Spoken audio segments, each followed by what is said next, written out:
ऐरोलीमधनं, नवी मुंबईमधनं किंवा ठाण्यामधनं तुम्ही जेव्हा मुंबईत येता तेव्हा जे पहिलं शहर तुम्हाला लागतं, जे पहिलं डेस्टिनेशन तुम्हाला लागतं ते आहे मुलुंड.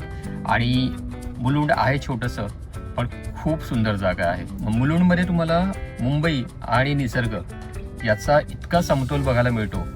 आणि मला स्पेशली मुलुंड का आवडतं ते सगळ्यात मोठं रिझन म्हणजे तुम्ही इथे कुठेही जा, मुलुंडमध्ये फिरा, तुम्ही तुमच्या गाडीतनं फिरा, चालत फिरा, रस्त्यावरनं छोटे रस्ते, पायवाटा, रोड, तुम्हाला दुतर्फी रस्त्याच्या दोन्ही बाजूला झाडं दिसतात. मुंबईमध्ये खूप कमी जागा आहेत जिथे ही ग्रीनरी तुम्हाला बघायला मिळते. बोरिवली आहे कारण बाजूला नॅशनल पार्क आहे, IC कॉलनीमध्ये तुम्ही गेल्यावरती तुम्हाला हे दिसतं. पार्ला आहे, दादर आहे, पण फार कमी जागा आहेत आणि मुलुंड त्यातली एक जागा आहे. मला आवडणारं सगळ्यात भारी पॉईंट हा आहे. त्याच्याशिवाय खायची प्यायची तर म्हणजे भयंकर खूप ऑप्शन्स आहेत. मी तुम्हाला एक जनरल फेरफटका मारणार आहे म्हणजे कारमधनं आणि काही जागा दाखवतोय. मुलुंडबद्दल अजून सगळ्यात बेस्ट गोष्ट ही आहे की आत्ता बिल्डर लॉबीज जे काही करतात की एक छोटी टाउनशिप तयार करतात अट्रॅक्ट करायला लोकांना, राईट. सो तुम्ही या टाउनशिपमध्ये या आणि इथे तुम्हाला छोटं मंदिर आहे, स्विमिंग पूल आहे, क्लब आहे, एव्हरीथिंग इज देअर इनसाइड. म्हणजे तुम्हाला सगळं आतमध्ये मिळेल. गार्डन आतमध्ये असतं आणि तुम्हाला बाहेर जायची शक्यतो गरज नसते. तो एक बेस्ट रेसिडेन्शियल प्लेस कशी असावी यासाठी त्यांनी हे एक नवीन कॉन्सेप्ट आता आलेत आणि शक्यतो लोक ते बघतात. कारण जिथे घरातली जी वयोवृद्ध माणसं असतात त्यांना किंवा लहान मुलं सगळ्यांना तिथे ते ऑप्शन मिळेल. पण नॅचरली बिल्ड झालेली अशी जागा जर कुठली असेल तर जी मला माहिती आहे मुंबईमधली ती आहे मुलुंड ईस्ट.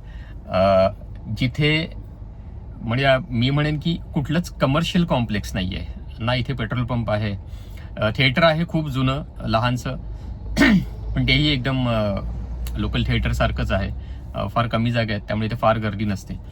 कुठलंही कमर्शियल ऑफिसेस, कॉर्पोरेट ऑफिसेसची अशी मोठी बिल्डिंग नाही आहे. IT पार्क, IT सेक्टर नाही आहे. प्युअरली रेसिडेन्शियल एरिया आहे आणि त्याच्यामुळे फार ट्रॅफिक झोन असा जो काही असतो तो नसतो इथे. आय एम डॅम शुअर की तुम्हाला यातल्या काही जागा नक्की आवडतील आणि तुम्ही व्हिजिट कराल इथे. आणि स्पेशली त्या जागांसाठी तुम्ही मुलुंडमध्ये नक्की या. हॅलो फ्रेंड्स, मुंबईच्या एंट्री पॉईंटलाच तुम्हाला पहिलं शहर लागतं ते म्हणजे मुलुंड. आणि हायवेवरून मुलुंड ईस्टमध्ये येताना तुम्हाला रस्त्याच्या बाजूला दिसतात ते मिठागरम. ठाणे खाडीचा भाग असलेली ही जागा म्हणजे विविध पक्षी आणि जैवविविधतेचा अधिवास आहे. मुलुंडचा परिसर हा पावसात अतिशय सुरक्षित असतो, तो फक्त या मिठागरम आणि इथे असलेल्या या ग्रासलँडमुळे. मुलुंड ईस्ट परिसर हा मराठमोळा परिसर असल्यामुळे इथे बरीच मंदिरं आहेत. मुलुंड स्टेशन जवळचं RPF कॉलनीमधलं हे गणेश मंदिर.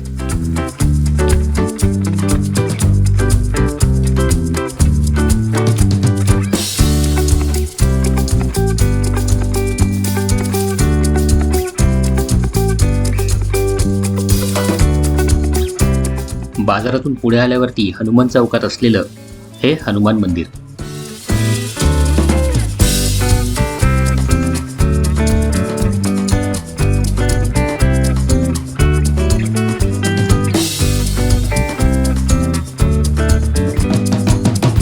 इथून जर जात असू तर मंदिरासमोर असलेल्या रसवंती गृहातून उसाचा रस नक्की घ्या. यानंतर हे आहे संभाजी पार्क जवळ असलेलं श्री तुंगवतेश्वर मंदिर.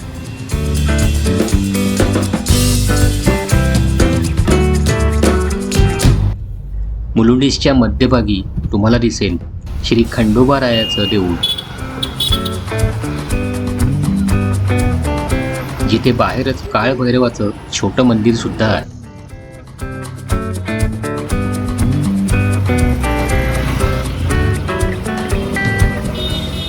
इतक्या साऱ्या मंदिरांसोबतच मुलुंड ईस्ट अजूनही एका गोष्टीसाठी फेमस आहे आणि ते म्हणजे गार्डन्स. इतकी गार्डन्स आहेत म्हणजे मी रेअरली मुंबईमध्ये अशी जागा पाहिली आहे की जिथे अक्षरशः जसे पाणठपरे असतात तसे म्हणजे प्रत्येक एक 2-3 लेन सोडली तर तुम्हाला एक गार्डन दिसतं. लहान असेल पण गार्डन आहे आणि BMCची गार्डन्स आहेत आणि जी इतकी चांगली मेंटेन केली आहेत, इतकी सुंदर आहेत की कोणत्याही गार्डनमध्ये जाऊन तुम्ही निवांत बसू शकता. गार्डनच्या आत गेल्यावरती अक्षरशः समजत नाही की आजूबाजूला बिल्डिंग्स असतील किंवा काही वस्ती असेल. ती पूर्ण झाडांनी झाकली गेलेली आहे. मुलुंड ईस्टमधलं सगळ्यात फेवरेट आणि जुनं गार्डन जे आहे ते म्हणजे श्री चिंतामण देशमुख अर्थात चिंतामणी गार्डन. आजी आजोबांपासून नातवापर्यंत सबकी पसंत म्हणजे हे उद्यान. इतकी मोठी नसली तरी यासारखी लहान लहान खूप सारी उद्यानं तुम्हाला इथे भरपूर सापडतील. या उद्यानासोबत निसर्गप्रेमी राहत असलेल्या या भागात सगळ्या प्रकारची झाडं आणि रोपटी जिथे मिळतात ना, अशी एक नर्सरी आहे. ती म्हणजे पाटील नर्सरी. सिर्फ नाम ही काफी आहे. इथे जवळपास 500च्या वर वनस्पती आणि रोपटी उपलब्ध आहेत.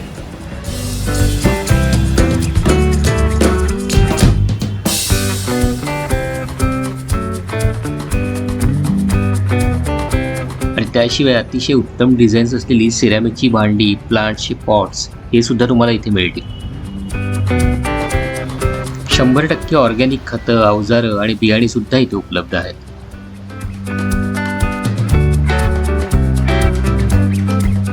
एवढा सगळा निसर्ग असलेल्या या भागामध्ये मुलांसाठी अतिशय मोठं मैदान आहे, राजे संभाजी मैदान. सर्व मैदानी खेळ तुम्हाला इथे बघायला आणि खेळायलाही मिळतील. इतकं मोठं ग्राउंड आहे.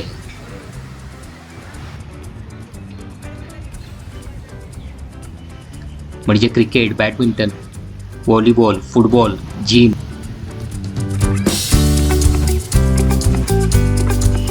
आणि ग्राउंडच्या सभोवती सर्वांसाठी चालायला आणि जॉगिंग करायला छान असा छोटासा रस्ता आहे. बाजूला गप्पा मारायला बाकड्या आहेतच, पण संध्याकाळी आलात तर इथे छान गाणीसुद्धा ऐकू येतात तुम्हाला.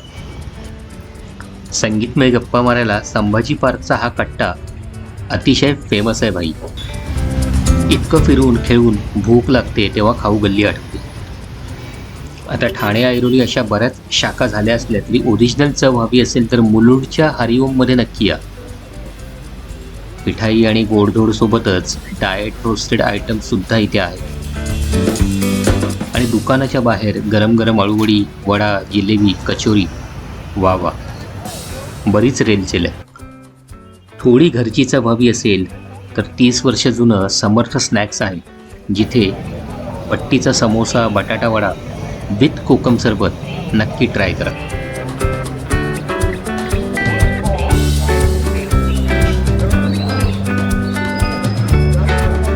याशिवाय त्यांच्या चटणीसाठी प्रसिद्ध असा एकविरा वडापाव सुद्धा इथे आहे.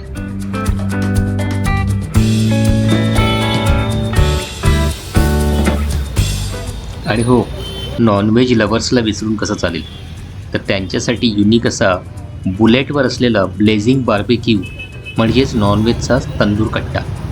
ये सब होने के बाद कुछ मीठा हो जाए असं जर तुमचं होत असेल तर तुम्हाला दाखवतो एक 5 स्टार शेफने चालू केलेलं 7 स्टार्स स्वीट कॉर्नर नीलमनगरमध्ये असलेलं KTP क्राफ्ट. इथे तुम्हाला स्पेशल केक्स, पेस्ट्री तर मिळतीलच, पण KTPची खास आयडेंटिटी असलेलं चीज केक आणि केन डेझर्ट टेस्ट करायला विसरू नका. मी इथे टेस्ट केलं केन डेझर्ट कोल्ड कॉफी आणि चव झकास होती.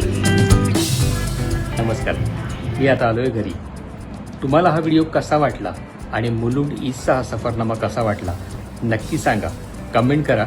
आणि जर व्हिडिओ आवडला असेल तर शेअर करा आणि सबस्क्राईब करा. पुन्हा भेटूया पुढच्या व्हिडिओमध्ये. Good bye.